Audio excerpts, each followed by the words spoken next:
myself and the other staff of Missouri Humanities that's on with us today. My name is Chris Kemke. I'm the Cultural Community Development Director here at Missouri Humanities, and my primary focus, the primary focus of my work has been, creating and administering this program that we're going to talk about today. I'm also joined by Clarice Britton. Clarice, you can, if you don't mind, talking about your role and your experience in the organization. Not to put you on the spot, sorry. No worries. Hi, I'm Clarice. I'm the regrants manager and director of operations. I've been here over 20 years, so it's been wonderful. And what more can I say? Just eager to hear what Chris has to say, and I'm here to give a little bit of information about the grants and try to help you guys in any way I can. So that's a little bit about me. Thank you. And Nick Lopez is with us as well. Nick, I wouldn't mind if you would say what you work on in your role here with Humanities Corps.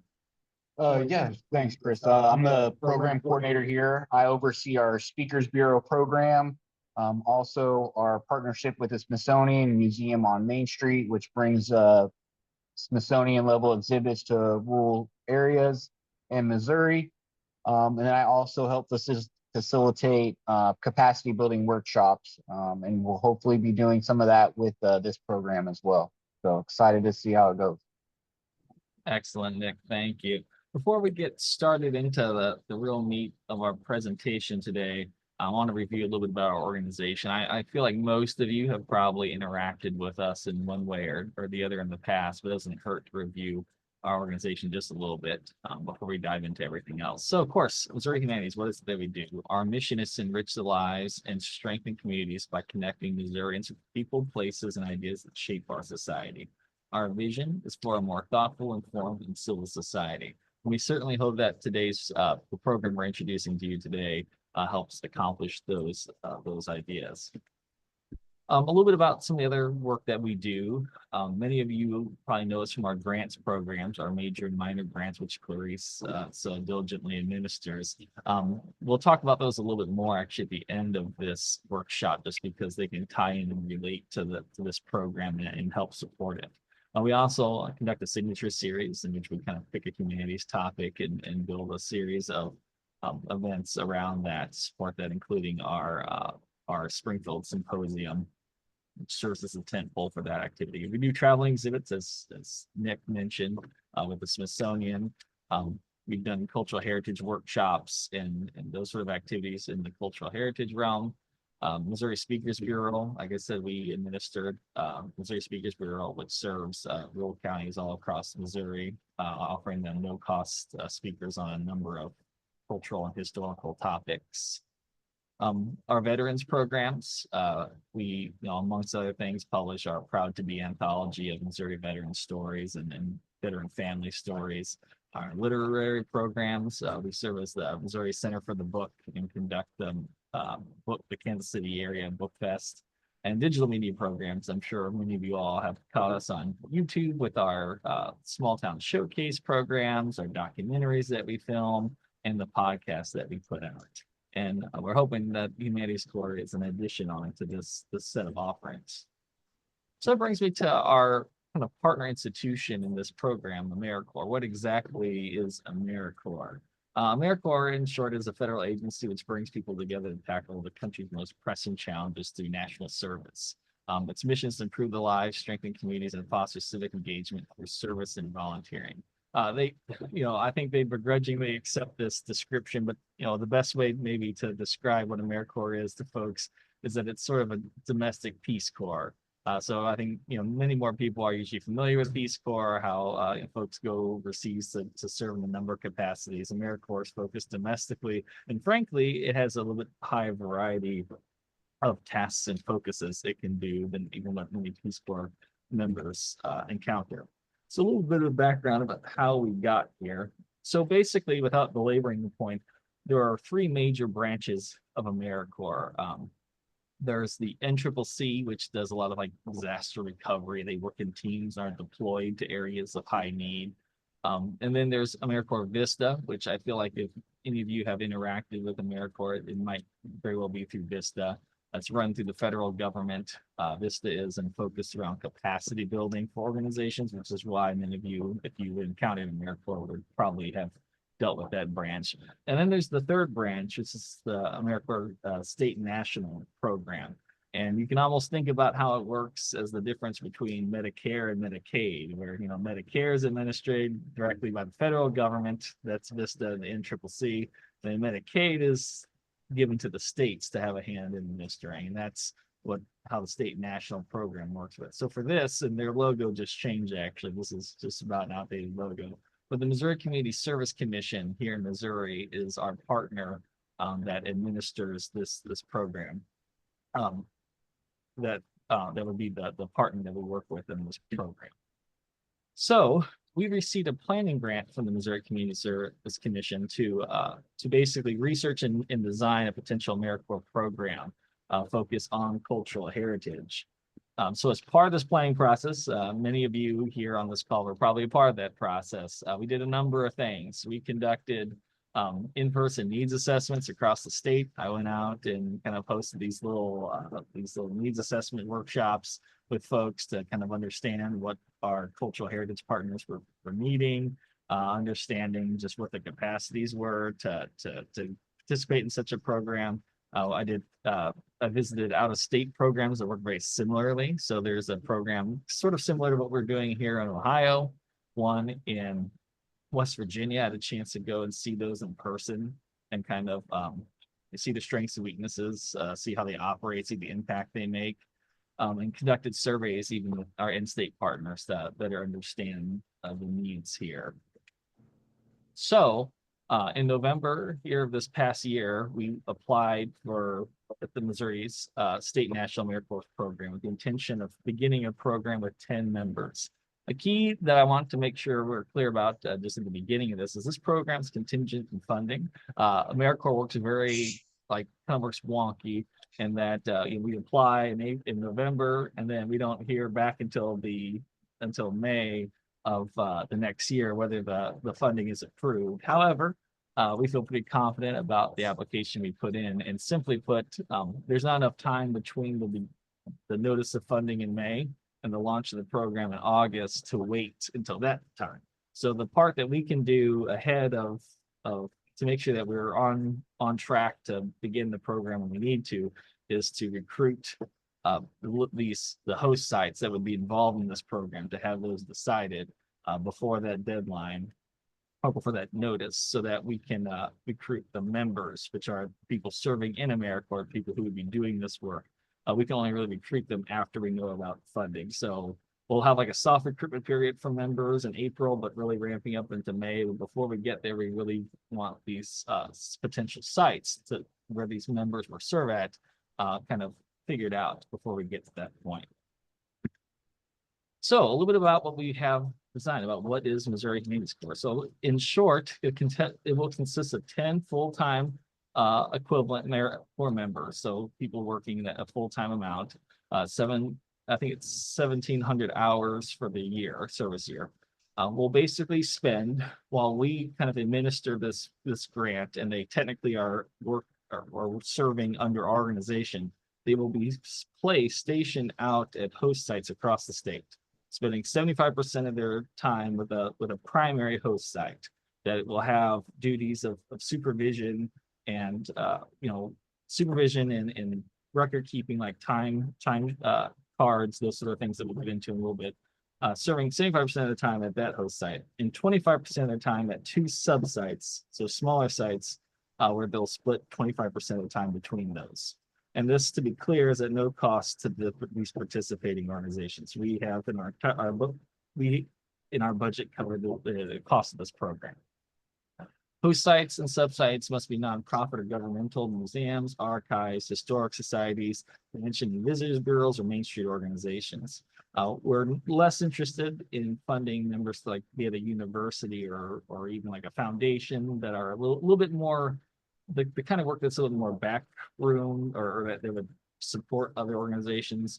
We would like to have members kind of serving in areas where serving in areas where they would have direct impact, whether it's archiving, and we'll get into some of the activities a bit, but working with these organizations that have, kind of more front-facing type work. Members serve for 1 year. They're a year of service starting August 18th, and we'll have the option to serve 2 more years beyond that. Interestingly enough, that 3rd year that AmeriCorps offers, some of the benefits for members don't carry over to that 3rd year. They only carry over for the first 2 years. So, more likely members are interested in serving 2 years than 3 if they choose to continue. So what will members do? We have these folks that will be out serving in different organizations. What kind of work do they do? So for an average of 5 days a week, 8 hours a day, members will, these are just general areas of focus, your particular projects will fit in these different buckets. But these are the identified tasks that we can allow for members to work in the realm of. So they'll work with their host institutions to create or enhance historical exhibits that effectively educate the public and adhere to high scholarly demands. So basically can create or enhance exhibits that you have at your institutions. Develop and deliver public cultural heritage programming that effectively engages the community and brings high quality educational experiences to broader audiences. So that outward programming type work. Creating marketing material and marketing strategies for host organizations, promoting them to broader audiences and connecting cultural heritage organizations through coordinated marketing strategies to maximize their appeal. So this can be, just developing a strategy to advertise to broader audiences. This might be connecting several cultural heritage organizations in your area and marketing yourselves together along a certain theme. Digitizing historical documents and other items, making them accessible digitally to the public and preserving their content. So, whether that, so scanning in documents, digitizing,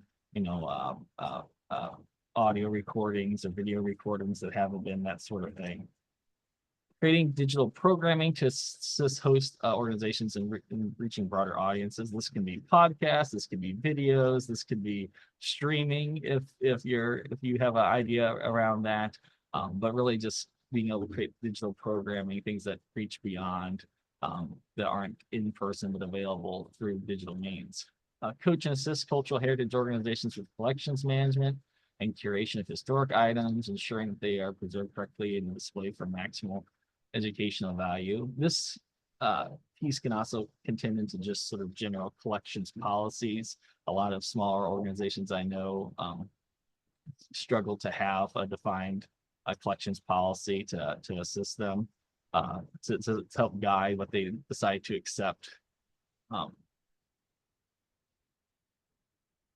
Make sure I get it. And yeah, what they decide to accept, and these members will have the experience to kind of help guide with that.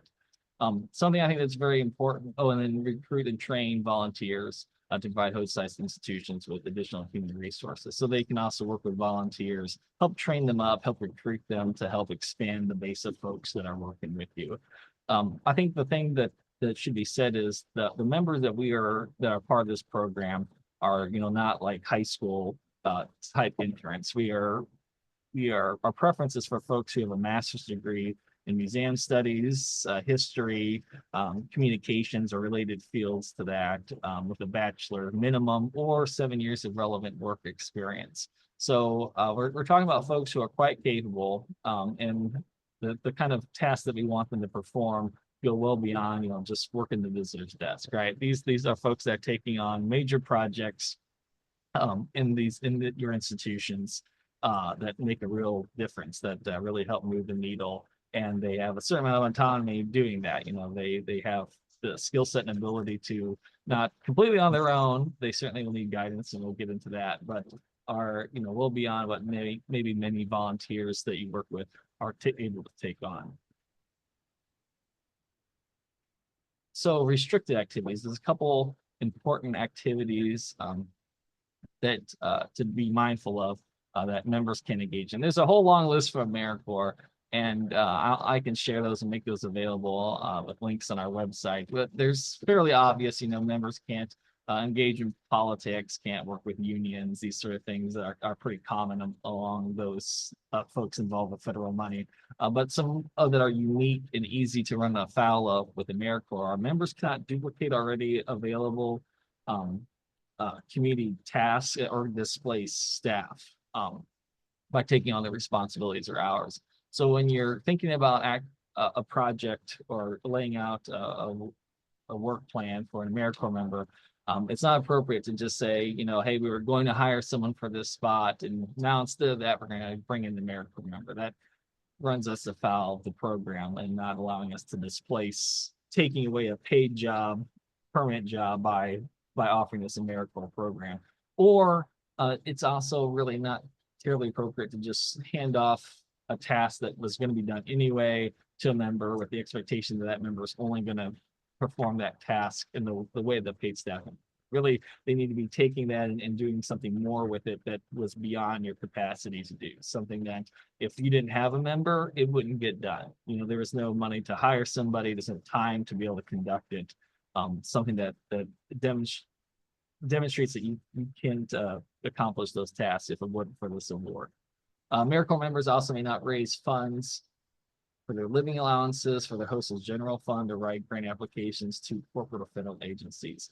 So if you notice in here, we don't have a big section carved out for, you know, fundraising. That's really more Vista's territory. So AmeriCorps members can raise money for support their own program, not their living allowance, but their program. But it's a pretty narrow use of available like fundraising activities that they're able to do. So our desired outcomes, you know, we want to improve efficiency in organizations, efficacy, pre and post surveys. This is just a little idea for you guys to know what we're aiming for. We want to see sustained visitorship, volunteerism, fundraising, and community engagement opportunities in your organizations. We want to see increase in residents' interest in area cultural heritage and increase exposure due to some of these programs, exhibits that were and digital programs members will be engaged in. Increase tourism in the host institutions' communities by improving the cultural heritage assets and marketing. So training, as I said, members will come in with their own experience and some educational background, but Missouri Humanities will be supporting them with our own sort of training program. This will include a 5-day orientation at the beginning of the program year that will have them all together. We'll run through the basics of AmeriCorps and also do some skill training on the back side of that. A 2-day in-person training mid-year that will focus on kind of skill training in person, and subjects of that will kind of be guided on what members' feedback is of things that they feel they need some additional help with. And monthly training webinars we'll conduct for members, so we'll hop on every month and we'll have a different expert be able to present and help skill them up in different relevant areas. To do this, we're going to be pulling in people from Missouri University's faculties, State Historical Society, local museums in the area, tapping from our kind of broad net of cultural heritage knowledge in the state to help those members along. A little bit of a timeline. So as you can see, you know, we launched opened our host site application the very end of January, running that through March. We are recruiting members, kind of soft recruitment in April, but once we get the official word in May about the award, we'll recruit members more directly. That, as I mentioned before, May is the official award announcement is made. The AmeriCorps program begins August 18th. We'll do that kickoff orientation that week of the 18th. We'll have a mid-year service workshop in about February of 26. And then July, we'll have an end of service celebration for our members because their work will be sort of wrapping up in July. By July, members will either be completing their 1,700 hours or be on very close to doing that. When we kind of build the work plan, it's important to leave some room that last month to make sure if members had to be gone, you know, for illness or family issues, they just miss days, that they have some time to make that up before the end of the service year. So a little bit about the host sites and sub sites, which is what all of you would represent in this process. And we have two sort of stakeholders involved in this aside from our organization. It's the host sites that members are placed in, and then the members themselves. But of course, our discussion today is really focused around host sites and subsites. So in this first year, one of the things that we kind of gathered from both our going out to other programs, talking to cultural heritage, stakeholders across the state. One of the things that we determined was, especially in this first program year, we really needed to make sure we had capacity on the ground at host sites to really make sure that members got the attention they needed to make sure that these required tasks like timesheets are very, very important to not running afoul of AmeriCorps and having, funding pulled, to make sure that these things were able to be done and done completely. And we are new to this, and we knew our host sites will be new to this. So in this first year, we designed a kind of a program setup that allows us to have, larger institutions in rural places that have more capacity to help us make sure these tests got done, but still had an opportunity to help smaller organizations that have no full-time staff be impacted by this. So this is sort of our best compromise we come up with in this first year to make sure that we can, execute this program effectively, but also try to get impact down to the organizations that need it the most. In the future, we may revise this, look at it, but for now, this is the model we've settled on here in this first year. So host sites are kind of like the primary sites that a member is serving at. You need at least one full-time staff member. They need to be located in a rural county, so we consider those outside of Jackson, Boone, Green, Cole, St. Louis County, and city. Organizational capacity to take on a member. So we'd like to see personnel policies, equipment and space, those things that you have to make sure that you can support, members. Organizational success at managing grants and personnel is something that we like to see. The organizations, this isn't the first time you've dealt with, a grant or working with, volunteers. And then also to ensure organizations, have good relationships with their cultural heritage partners in their area. This is relevant to working with subsites. So kind of host site responsibility. So host sites get the majority of the benefit of members, but they also have the majority of the burden, right? And making sure that the programs run effectively, right? So they get 75% of the members' activities are spent working with that host site, and they're responsible for dividing that up and determining what that is.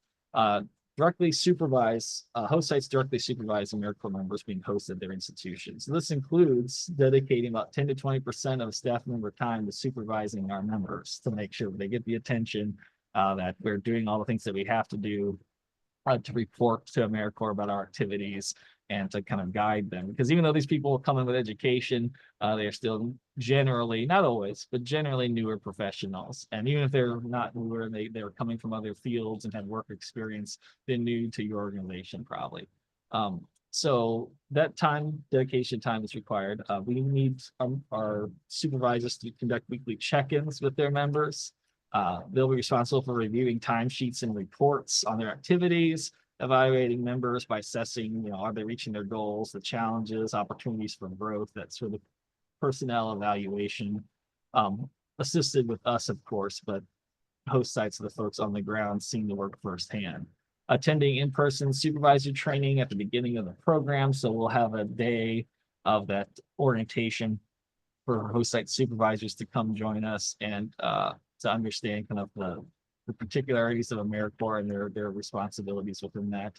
Attend virtual check-ins with the AmeriCorps program director, myself, every other week to make sure that we're on task. That close communication is important for this program working.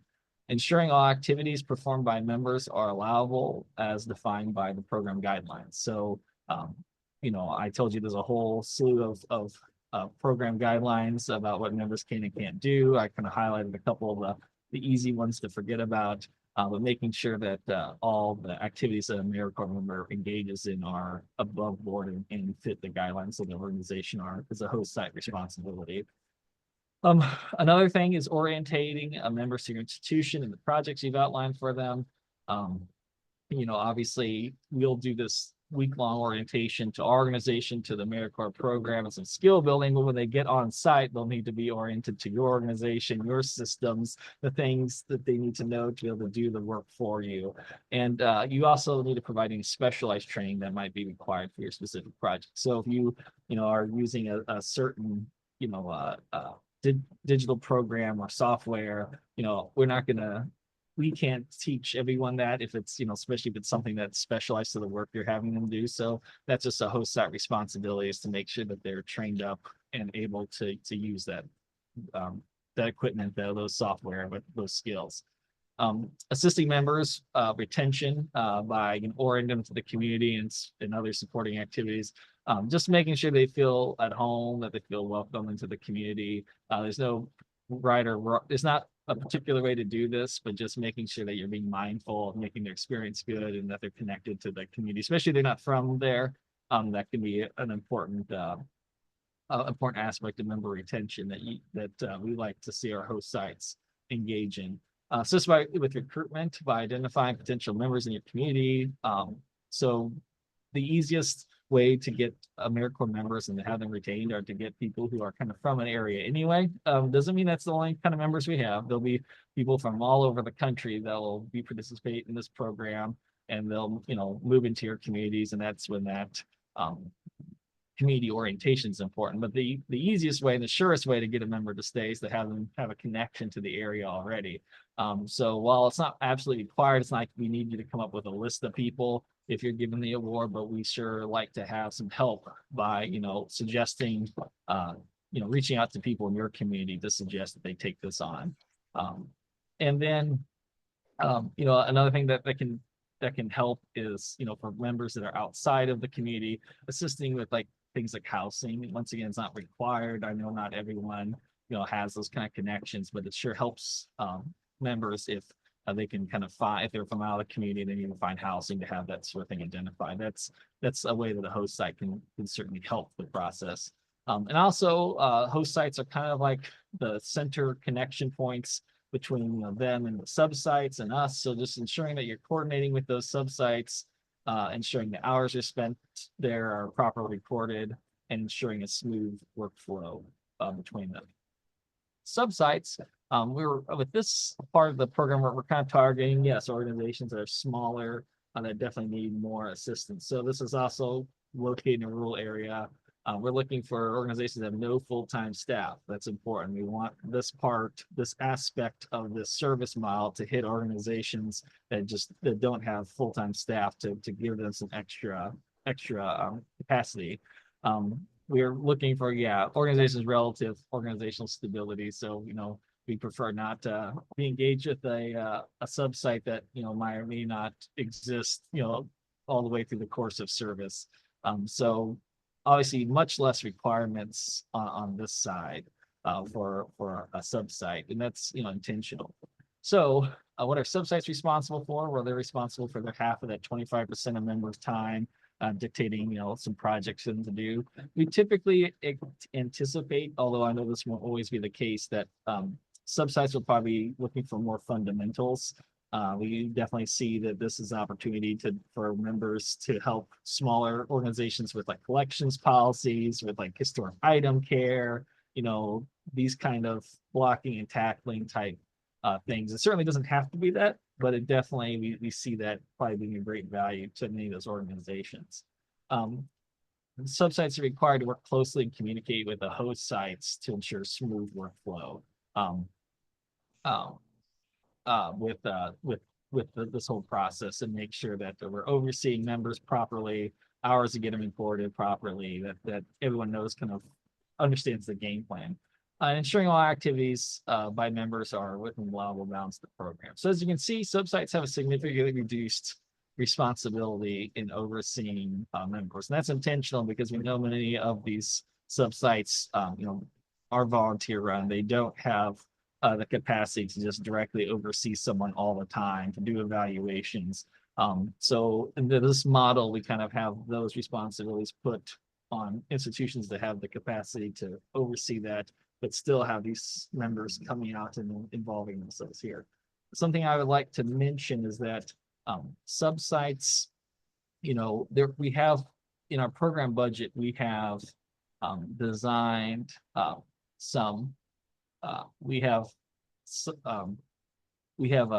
built in some travel basically a travel budget for members to be able to go out. So in our initial budget, we budgeted in within like a 25-mile radius trips of 2 times a week going 25 miles. So that kind of allows for smaller organizations that sit outside of the immediate community, maybe elsewhere in the county of the host site. Members can still get out there and serve in those communities.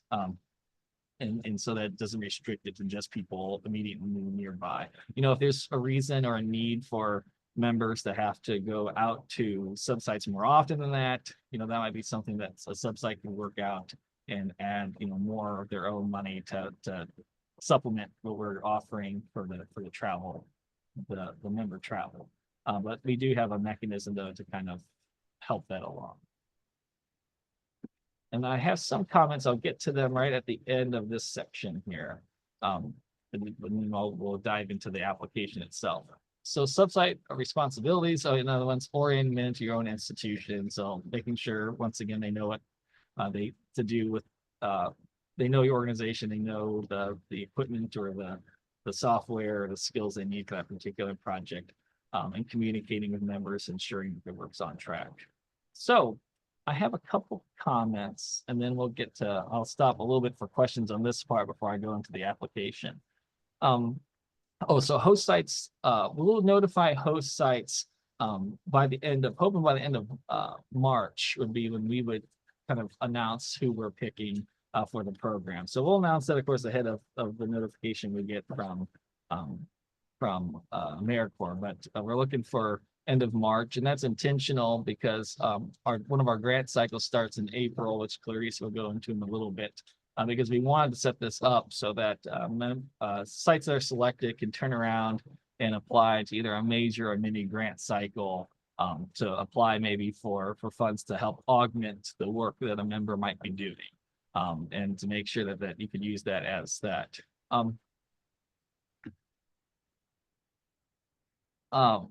If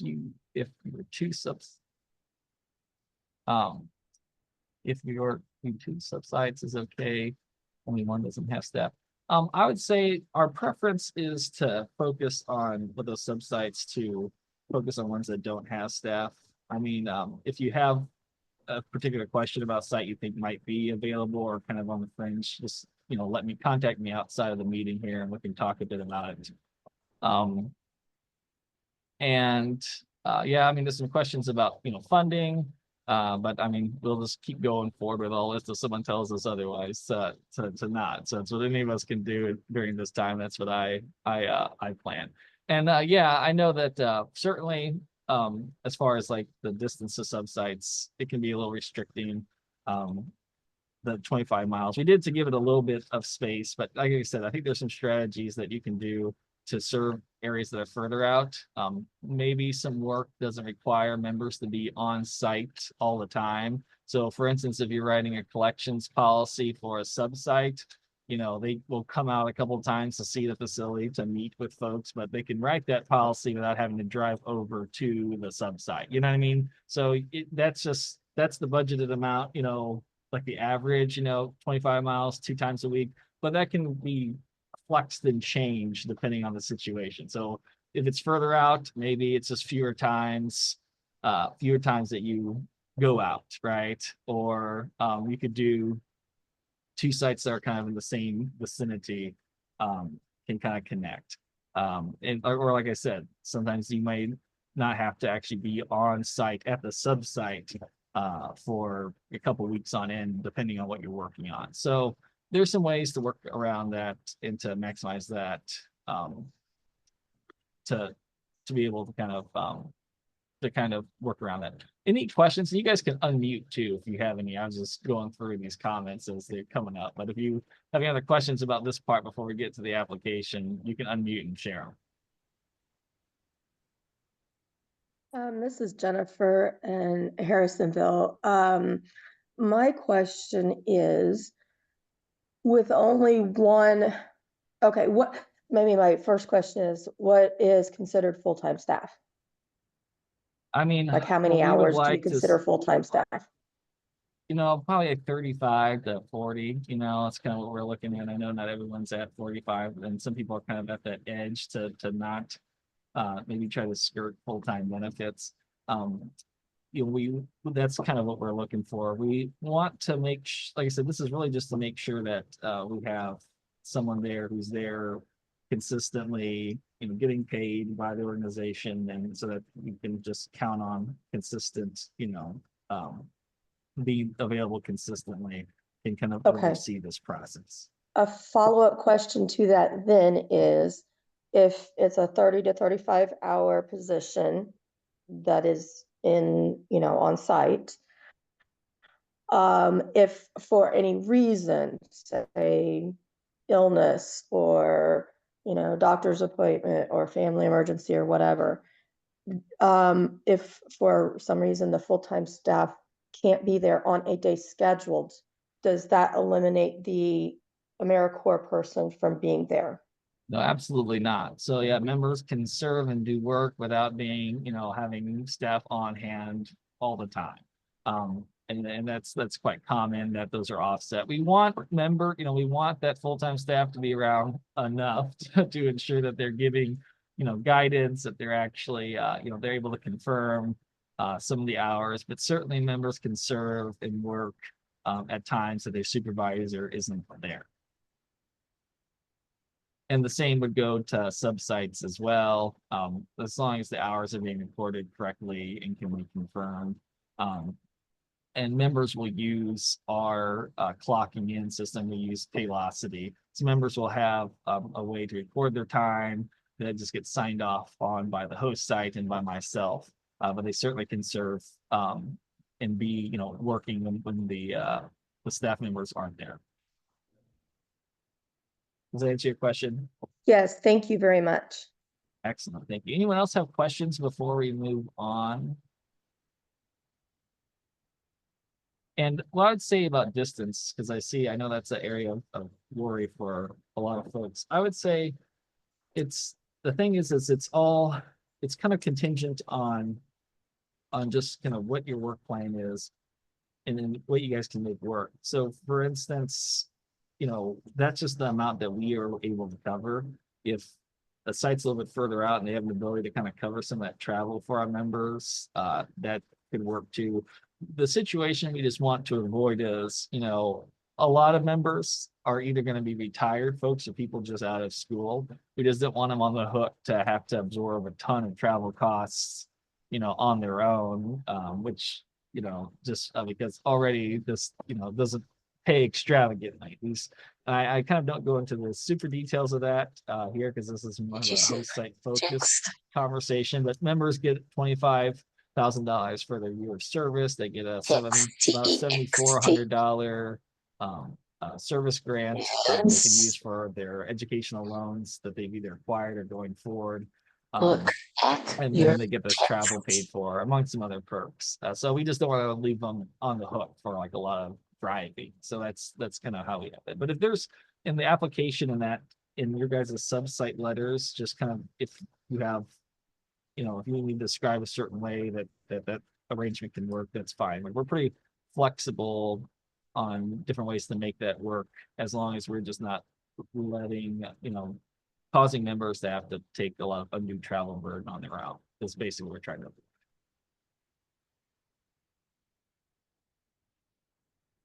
Any other questions? Yes, and if anyone is, I'll make sure I'll be kind of meeting. It's all right. Well, if there's no other questions, by all means, hop in if you come up with more. But I want to go take the rest of our time to run through the application. I'm going to take more questions here at the end, just to go through this in particular.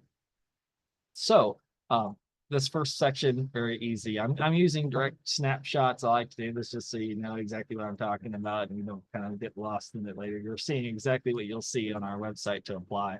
This is the basic information that you all are probably used to submitting for an award. And the second side, this organizational background, this is when we dive in a little bit more into understanding your organization. So in that first section, you're just telling us about your mission and vision, per institute, information about your institution, how long you've been there is useful. Maybe mentioning other awards or grants that you've dealt with can be helpful in this section. It just gives us an idea of who you are, what kind of work you're doing. Are you 501(c)(3)? Are you a governmental? Those are both allowed, those sort of things. For-profit is not, just because those are AmeriCorps regulations that don't allow us to directly have folks serve for profits. Like I said, letting us know about your institutional longevity, not that that's required, new organizations can certainly apply for this, but anything like that just shows the strength of your organization, your ability to kind of, handle awards and grants is helpful here. And then, yes, below we have a section for describing your experience with volunteers and interns, because just making sure that it is very helpful to us and it's encouraging to us if we have an organization that has had experience working with interns and volunteers, that has some management practice. In this section, you can mention, your employee policies or volunteer policies if you have them. It's something that if you don't mention there, we might reach out and ask for follow-up information regarding that, just to see if you have it. It's something that isn't, absolutely required. Once again, these are all aspects that strengthen a case, the having experience working with volunteers and interns of other types. Goals and objectives. So this is like the main meat of kind of talking about what projects and tasks you have in mind for a member. The projects and tasks that we mentioned need to be kind of in the vein of those that I outlined, exhibits, public programming, marketing, digitization, digital programming, collections management, curation, and in that umbrella comes, like policy, internal policy stuff, and volunteer recruitment and management. So in those general buckets, it gives you a ton of flexibility, right? A lot of things fit in underneath those things, and it helps to kind of just tie your tasks directly into those things. What role the AmeriCorps member will play in those projects.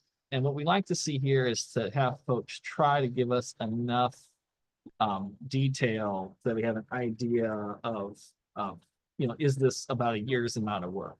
And as it says at the bottom there, these are subject to negotiation and adjustment. So if we really like your project and your application, but we think either it's too much maybe for a year or not enough, we can kind of talk about what that would look like. But really kind of aiming for like about a year of services worth of activities. So, in this, you wouldn't want to just dump everything out of the sun, that's unreasonable, and it'll look like it's just too all encompassing.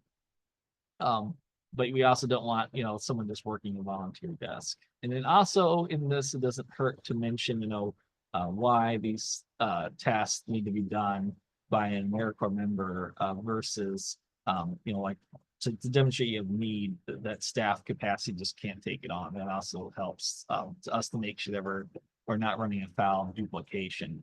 I had a comment.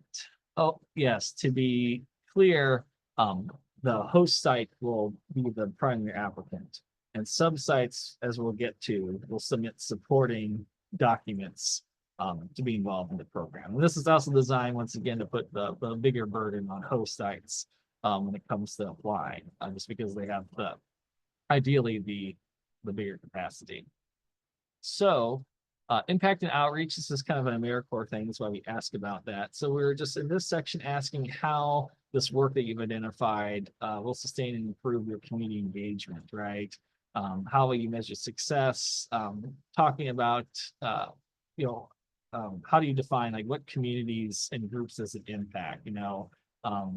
Such as like your neighbors, like how big your impact goes, like underserved audiences, those sort of things. The impact that it has on the broader community, and the reach that the work that they're doing will have.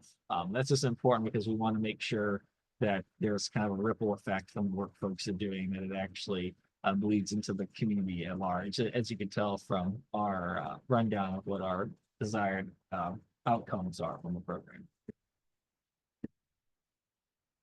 Subsites. So this is the section that subsites would participate in. So for this, we kind of envision just sort of like a letter, basically, from subsites. So less complicated than this entire application.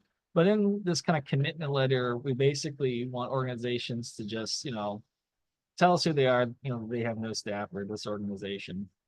That they're committed to being a part of the program. Tell us how you plan to cooperate and coordinate with the host site, and outline the tasks the member will conduct for their organization. So kind of giving your reduced piece of what you would like them to do. It doesn't have to be as complicated or drawn out as this larger site, but that gives us just an idea to ensure that there's a plan here, that we're not just ad-libbing, that at least we have an idea of what members would like to are going to be doing at these places. So we just have two places for them to upload those as Word documents or PDFs from those subsites. So the host site just needs to gather those things from their partners and make sure that they're a part of the application.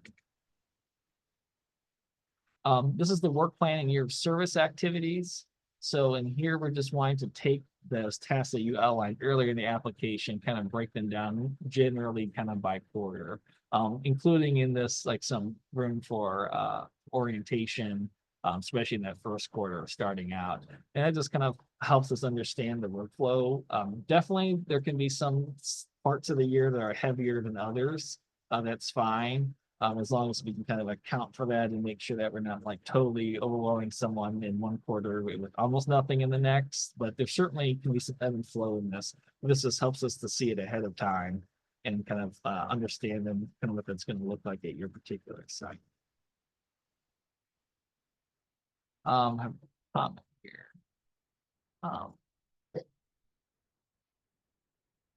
Yes, and I'll talk about kind of host sites and subsites and how to kick off here in just a second. So then this is the site supervisor section. This is kind of a longer period because it's very important. We just want to know some information about the person who's going to be kind of the primary supervisor for the member, right?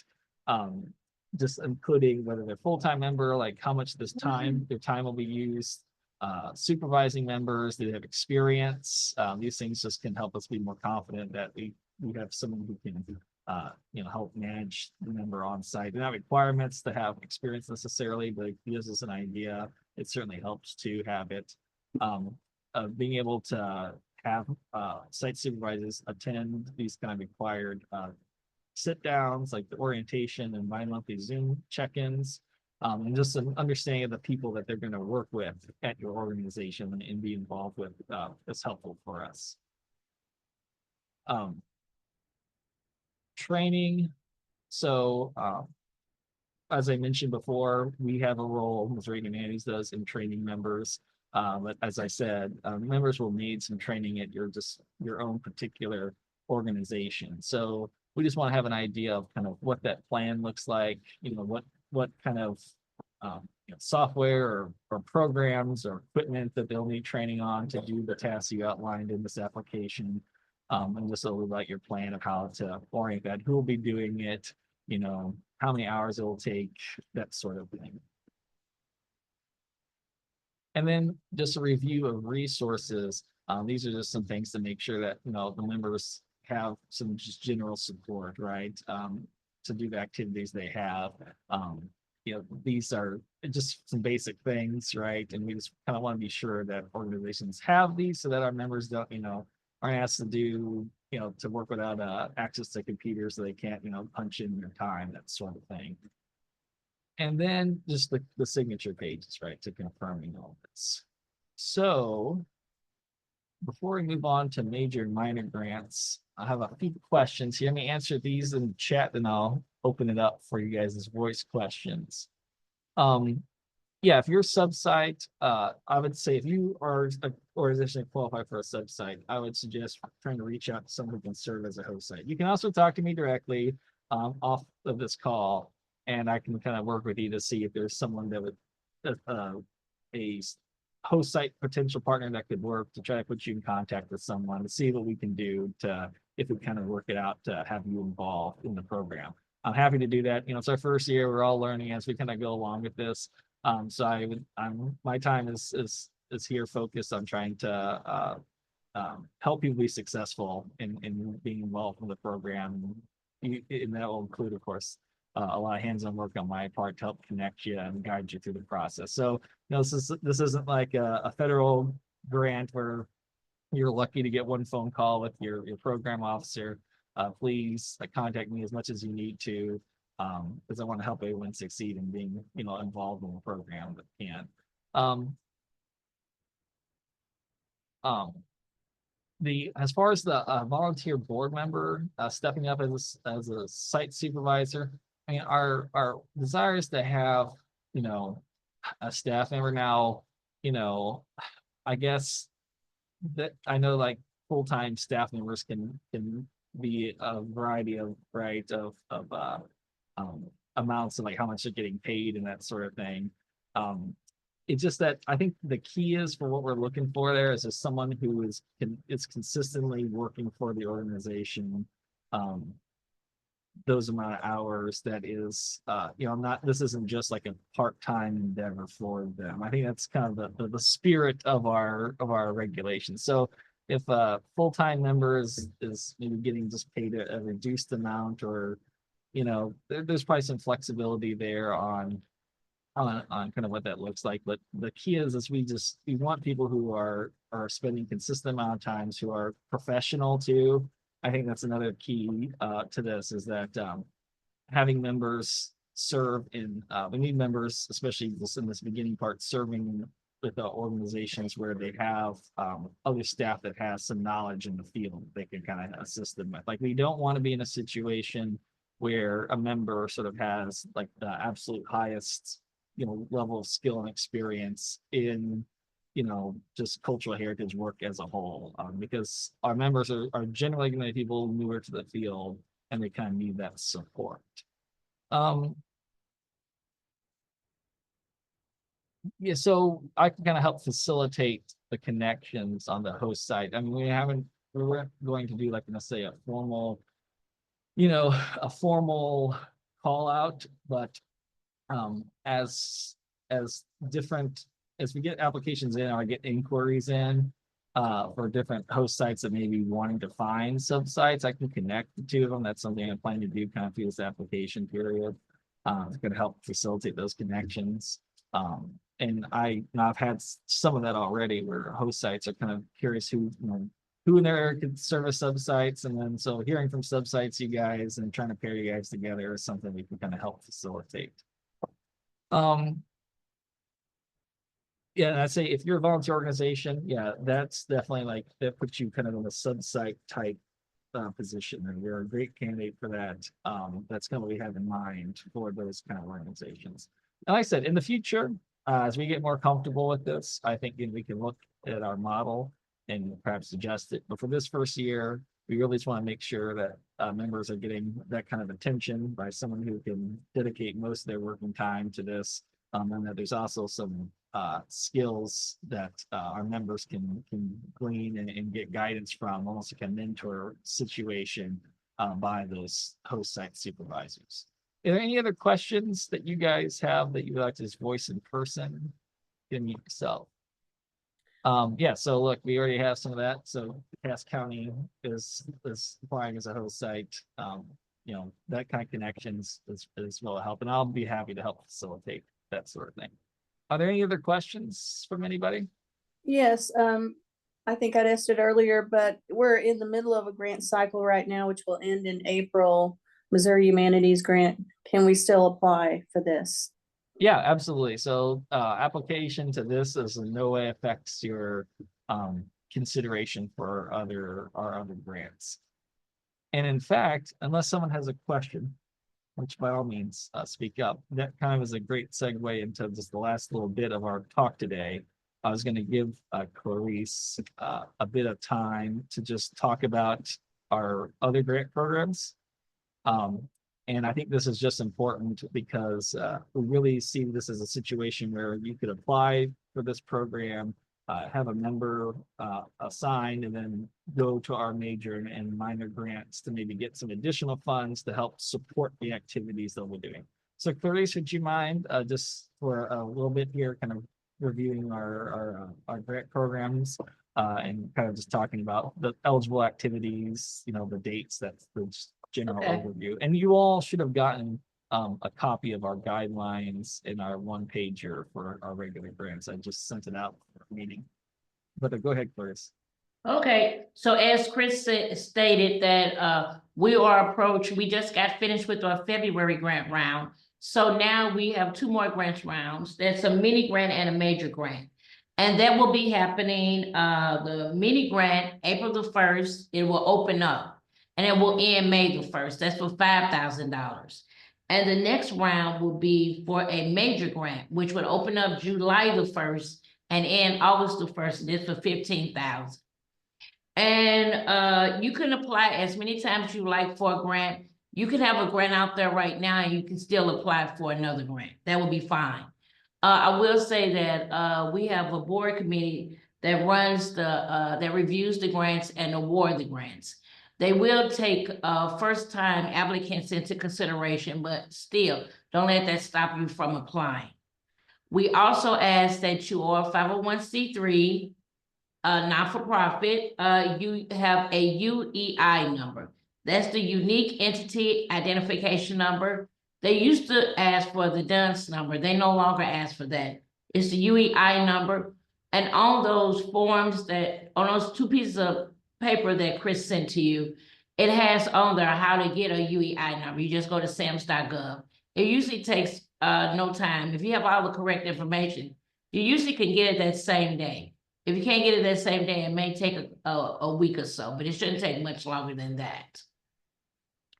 Also, we have a new program, the way that you apply for a grant now, and that's through our Founded program. Everything is online.